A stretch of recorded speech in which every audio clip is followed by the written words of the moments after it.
আমার এলাকাতে অ্যানথ্রাক্সের ভয়াবহতা এরকম ভাবে ছড়িয়ে পড়ছে যে ৬০ টাকা কেজি গরুর দুধের দাম ২৫ থেকে ৩০ টাকা কেজি হয়ে গেছে।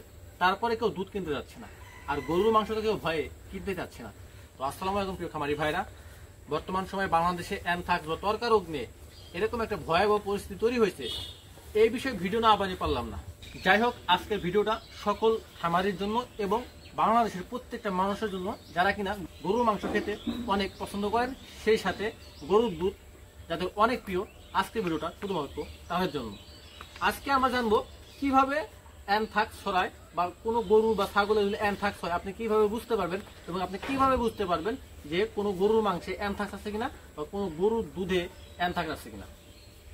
অ্যানথ্রাক্স এরকম একটা রোগ, যদি কোনো খামারে এই রোগটা একবার প্রবেশ করে তাহলে কিন্তু সেই খামারটাকে টিকিয়ে রাখা অনেক কষ্টের। আপনি বুঝতেই পারবেন না কখন যে অ্যানথ্রাক্সের ভয়াবহ থাবা আপনার খামারে দিছে, সেটা আপনি বুঝতেই পারবেন না। কারণ আজকে যখন আপনি দেখবেন আপনার একটা সুস্থ সবল একটা গরুকে আজকে আপনি দেখবেন, কালকে দেখবেন যে ওই গরুটা কিন্তু অসুস্থ হয়ে গেছে, এবং অসুস্থ হওয়ার সাথে সাথে কিন্তু অ্যানথ্রাক্স রোগে যেটা হয়, অসুস্থ হওয়ার সাথে সাথে কিন্তু গরু মারা যায়।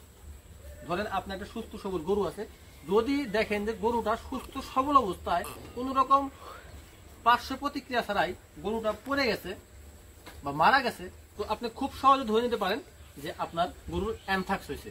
আর অ্যানথ্রাক্সের আরো কিছু লক্ষণ আছে, সেটা হচ্ছে গরুর চোখ, নাক বা পায়ুপথ দিয়ে কালচে রঙের রক্ত বের হয়, এবং সেই রক্ত কিন্তু জমাট বাঁধে না, মূলত কালচে রঙের রক্ত গরুর চোখ, মুখ, নাক বা পায়ুপথ দিয়ে যদি বের হয় তাহলে আপনি 100% বুঝে নেবেন যে আপনার গরুর অ্যানথ্রাক্স হয়েছে। কিংবা আপনার গরু যদি গলা, পেট হঠাৎ করে ফুলে যায় তাহলে কিন্তু আপনি ধরে নিতে পারেন যে আপনার গরু অ্যানথ্রাক্স হয়েছে। এখন অ্যানথ্রাক্স বা ত্বরকা রোগ যদি হয়েই থাকে তাহলে আপনি সেক্ষেত্রে কিভাবে আপনাকে এবং আপনার খামারকে এবং পুরো বাংলাদেশকে রক্ষা করবেন। প্রথমত সকল খামারি ভাইদেরকে যেটা করতে হবে, প্রতি বছর 1 বছর অন্তর আপনার গরুকে ত্বরকা রোগ বা অ্যানথ্রাক্সের ভ্যাকসিন দিতে হবে, এবং এই ভ্যাকসিনের দাম সর্বনিম্ন ভাই, এই বাংলাদেশে যত রকম গরু ছাগলের যত ভ্যাকসিন আছে তার ভিতরে এই ভ্যাকসিনের দাম সর্বনিম্ন। এখন অ্যানথ্রাক্স কিভাবে ছড়ায়? অ্যানথ্রাক্স মূলত এক গরু থেকে অন্য গরুতে ছড়ায়, এবং অ্যানথ্রাক্স কিন্তু শুধুমাত্র এই পশু পাখির ভিতরে কিন্তু সীমাবদ্ধ থাকে না। অ্যানথ্রাক্স কিন্তু এই গরু বাছুর থেকে কিন্তু মানুষের ভিতরে কিন্তু ছড়ায় থাকে।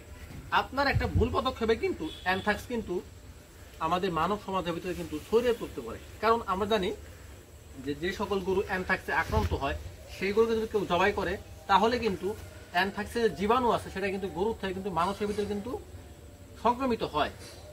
এর কারণে আপনাকে সবসময় সচেতন থাকা দরকার, কোনো অসুস্থ গরুকে আপনি জবাই করবেন না, সেটা হোক অ্যানথ্রাক্সে আক্রান্ত বা যে কোনো রোগে আক্রান্ত হোক, কখনোই কিন্তু অ্যানথ্রাক্সে আক্রান্ত গরুর জবাই করা যাবে না, এবং সেই গোশত কিন্তু খাওয়া যাবে না। এবং অ্যানথ্রাক্সে আক্রান্ত রোগে গরু কিন্তু দুধও কিন্তু খাওয়া যাবে না, কারণ দুধের মাধ্যমে কিন্তু অ্যানথ্রাক্সের জীবাণু কিন্তু ছড়িয়ে থাকে। এখন যদি অ্যানথ্রাক্স হয়ে থাকে তাহলে আমরা কি করবো? মূলত যদি কোনো গরুকে বুঝতে পারেন যে এটা অ্যানথ্রাক্স হয়েছে, সাথে সাথে সেই গরুটাকে আপনার খামার থেকে সেপারেট করে দেবেন, আলাদা করে দেবেন।